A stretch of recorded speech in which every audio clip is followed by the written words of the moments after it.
Dikecam DAP PAS Pertahan Presiden Parti.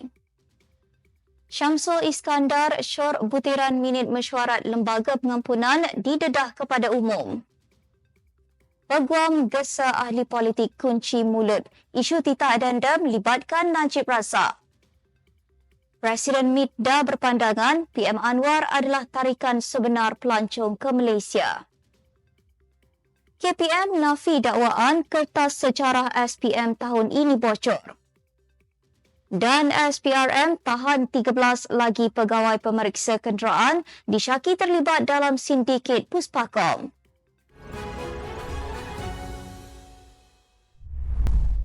Setiausaha Agung PAS Taqiyuddin Hassan tampil mempertahankan Presiden Parti itu Abdul Hadi Awang selepas dikecam beberapa pemimpin DAP. Taqiyuddin menganggap pemimpin DAP itu sebagai tidak teliti sekaligus berkata kerajaan tidak jatuh dengan catatan minda Abdul Hadi. Sebaliknya, beliau berkata kerajaan boleh jatuh jika pelbagai kelemahan dan ketelanjuran yang didakwa berlaku sekarang tidak dibetulkan. Katanya, barangkali sebagai anggota penting kerajaan, Anthony Loke dan DAP harus memikirkan terlebih dahulu isu itu dan tulisan Presiden PAS sebelum membuat dakwaan melulu dan tidak matang itu. Taqiyuddin yang juga ahli Parlimen Kota Baru berkata demikian dalam kenyataan yang merujuk kepada pandangan Setiausaha Agung DAP Anthony Loke semalam. Setiausaha Politik Kanan Perdana Menteri Datuk Seri Anwar Ibrahim mengecurkan butiran minit mesyuarat Lembaga Pengampunan Wilayah Persekutuan berhubung permohonan pengampunan Najib Razak didedahkan kepada umum. Menerusi laporan Berita Harian, Syamsul Iskandar Akin berkata, ia bagi memberikan kejelasan dan menghentikan spekulasi sekitar pengampunan yang diberikan kepada bekas Perdana Menteri itu. Beliau berharap perkara itu dapat dipertimbangkan oleh jemaah menteri supaya rakyat tahu apa yang berlaku dalam mesyuarat itu, apa pandangan telah dikemukakan serta keputusan diambil Al-Sultan Abdullah Riayatuddin Al-Mustafa Billah Shah ketika itu. Katanya, dalam perkara itu semua pihak perlu objektif dan bukannya bermain politik. Najib pada Isnin peroleh kebenaran daripada Mahkamah Rayuan untuk memulakan prosiding semakan kehakiman bagi memaksa kerajaan melaksanakan suatu titah adendam oleh Yang di-Pertuan Agong terdahulu yang membenarkan beliau menjalani baki tempoh pemenjaraan bawah tahanan rumah. Beberapa pihak menuduh kerajaan sorok titah tersebut selepas Peguam Najib, Syafiee Abdullah, mengemukakan kepada mahkamah surat daripada pengelola Bijaya Diraja Sultan Pahang yang mengesahkan kewujudan titah adendam itu. Semua ahli politik sama ada pembangkang mahupun penyokong kerajaan Madani digesa mengunci mulut dan berhenti mengeluarkan sebarang kenyataan mengenai kes titah adendam melibatkan Najib.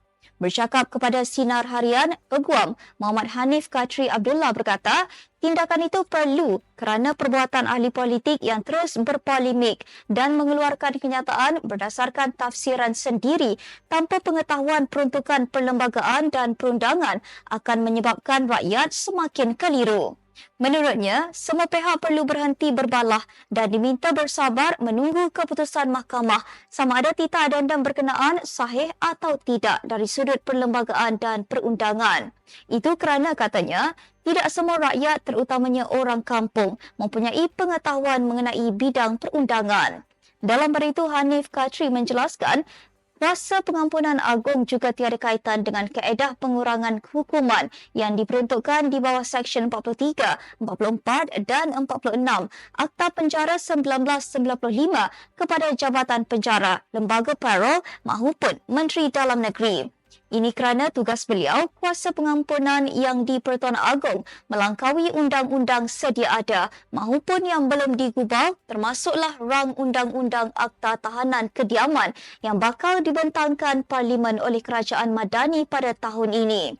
Tambah beliau, Agong juga mempunyai kuasa mutlak untuk memberikan pengampunan penuh, mengurangkan atau menggantung atau melegakan hukuman termasuk denda ataupun tempoh pemenjaraan seseorang banduan tanpa perlu merujuk atau mendapat nasihat daripada lembaga pengampunan mahupun peguam negara.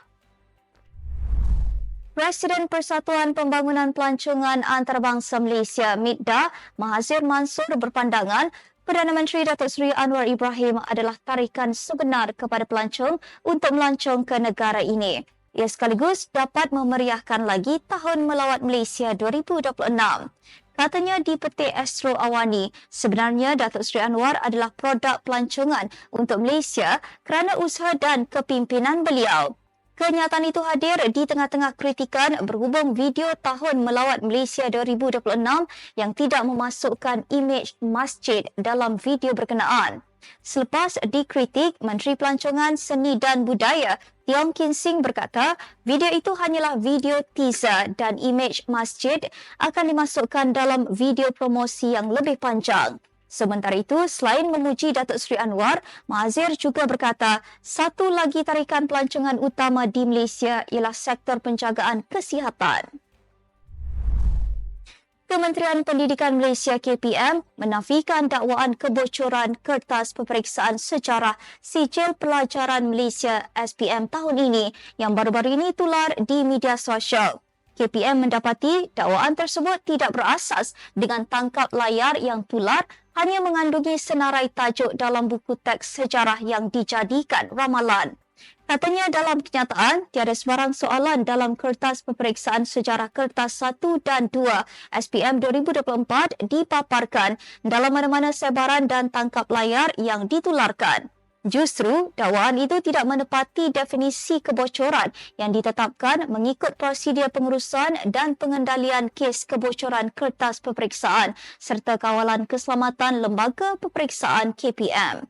Dalam pada itu, KPM menasihatkan semua calon peperiksaan agar kekal tenang dan fokus.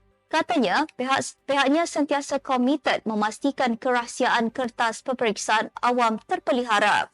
Terdahulu tular di pelbagai platform media sosial, pelajar berkongsi soalan dan jawapan kertas 1 dan kertas 2 mata pelajaran sejarah beberapa hari sebelum ia diduduki calon. Suruhanjaya Pencegahan Rasuah Malaysia SPRM menahan 13 lagi pegawai pemeriksa kenderaan disyaki terlibat dalam sindiket meluluskan pemeriksaan kenderaan berat di sebuah pusat pemeriksaan kenderaan di sekitar ibu negara. Menurut sumber, kesemua suspek lelaki berusia antara 20 dan 40-an ditahan antara jam 1 hingga 2 petang pada Selasa dan 10 pagi hingga 3 petang pada Rabu.